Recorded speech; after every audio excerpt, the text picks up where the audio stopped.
नमस्कार. कधी विचार केलाय का की एक चांगली ट्रेडिंग स्ट्रॅटेजी असून सुद्धा, एक चांगला सेटअप सापडून सुद्धा अनेक ट्रेडर्स पैसे का गमावतात? सगळ्यांना वाटतं की अरे, आपली स्ट्रॅटेजी चुकली. पण खरं कारण ते खूप वेगळं असू शकतं. चला, आज आपण हेच गुपित उलगडून पाहूया. समजा एक अशी स्ट्रॅटेजी आहे जिचा सक्सेस रेट आहे तब्बल 90%. तरीही अकाउंट शून्य होऊ शकतं. कसं काय? हे असं का होतं? कारण ट्रेडिंगमध्ये यश मिळवणं म्हणजे फक्त चांगला स्टॉक शोधणं एवढंच नाहीये. तर मग यश कशात आहे? हे बघा, मुद्दा जिंकणारे ट्रेड्स शोधण्याचा नाहीये, तर हरणारे ट्रेड्स कसे मॅनेज करायचे यात सगळं काही दडलंय. यशस्वी ट्रेडिंग म्हणजे प्रत्येक वेळी बरोबर येणं नाही, अजिबात नाही. तर जेव्हा आपण चुकतो तेव्हा आपलं नुकसान कमीत कमी कसं होईल हे पाहणं आणि इथलेच रिस्क मॅनेजमेंटचा खेळ सुरू होतो. हीच खरी गुरुकिल्ली आहे. तर कोणत्याही ट्रेडरची सगळ्यात मोठी भीती कोणती असते? बरोबर, अकाउंट शून्य होणं. पण हे नेमकं घडतं कसं? चला बघूया. ही बघा, ही आहे सर्वात मोठी चूक. एकाच ट्रेडवर खूप जास्त रिस्क घेणं. अनेकदा काय होतं, आपल्याला वाटतं की बस, हा एकच ट्रेड आपल्याला श्रीमंत करणार, आणि या विचारात आपण आपल्या कॅपिटलचा खूप मोठा हिस्सा पणाला लावतो. पण एक गोष्ट लक्षात ठेवली पाहिजे, शेअर बाजारात काहीही होऊ शकतं, आणि अशी एकच चूक, फक्त एकच चूक आपल्याला या खेळातून कायमचं बाहेर फेकू शकते. आता हे गणित बघा, किती धोकादायक आहे हे. समजा आपलं भांडवल आहे 1,00,000 रुपये आणि आपण प्रत्येक ट्रेडवर 20% रिस्क घेतोय. तर पहिल्या लॉसनंतर उरले 80,000, दुसऱ्या लॉसनंतर 64,000 आणि तिसऱ्या लॉसनंतर फक्त 51,200 रुपये. म्हणजे बघा, फक्त 3 चुकीचे ट्रेड्स आणि आपलं भांडवल जवळजवळ अर्ध झालं.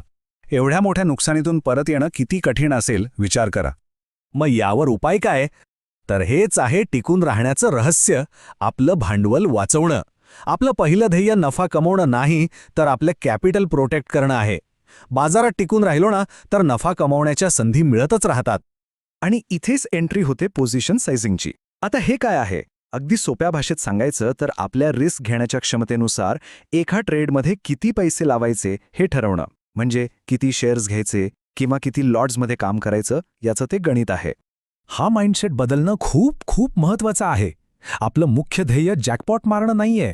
आपलं ध्येय आहे आपलं ट्रेडिंग कॅपिटल वाचवणं, जेणेकरून आपण या गेममध्ये टिकून राहू.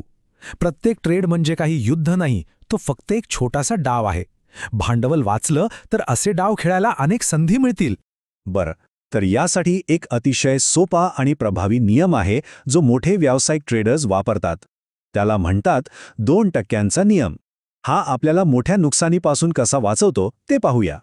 हे गणित एकदम सोपं आहे, लक्ष द्या. पायरी 1, आपली कमाल रिस्क ठरवा. समजा आपलं कॅपिटल आहे 1,00,000 रुपये, तर 2%च्या नियमाप्रमाणे आपली एका ट्रेडमधली कमाल रिस्क झाली 2,000 रुपये. ठीक आहे? आता पायरी 2, प्रत्येक शेअर मागे किती रिस्क आहे ते काढा. समजा आपण 100 रुपयांचा शेअर घेतला आणि आपला स्टॉप लॉस आहे 90 रुपये.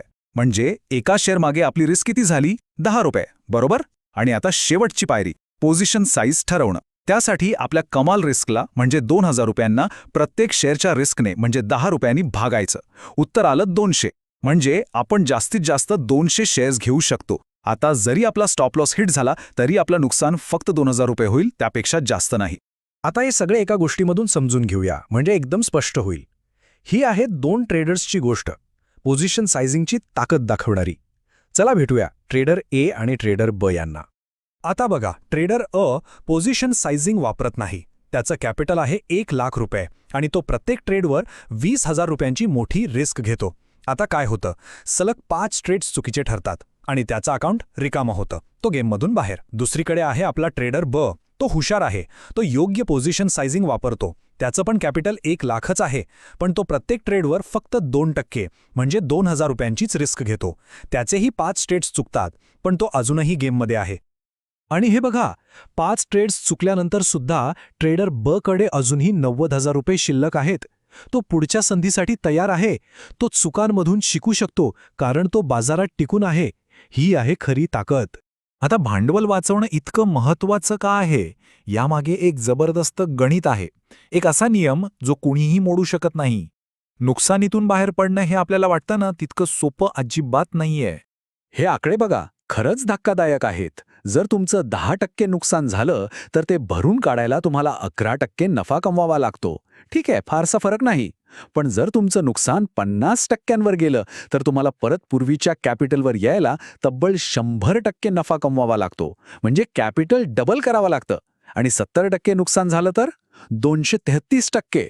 म्हणूनच म्हणतात, मोठं नुकसान टाळणं हेच ट्रेडिंगमधलं सगळ्यात महत्त्वाचं काम आहे.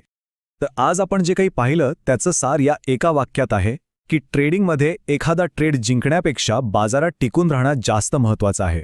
जो ट्रेडर आपलं कॅपिटल वाचवतो तोच या खेळात लांबपर्यंत टिकतो आणि शेवटी यशस्वी होतो. लक्षात ठेवा, पोझिशन सायझिंग हे फक्त गणित नाहीये, तो एक माइंडसेट आहे, एक शिस्त आहे.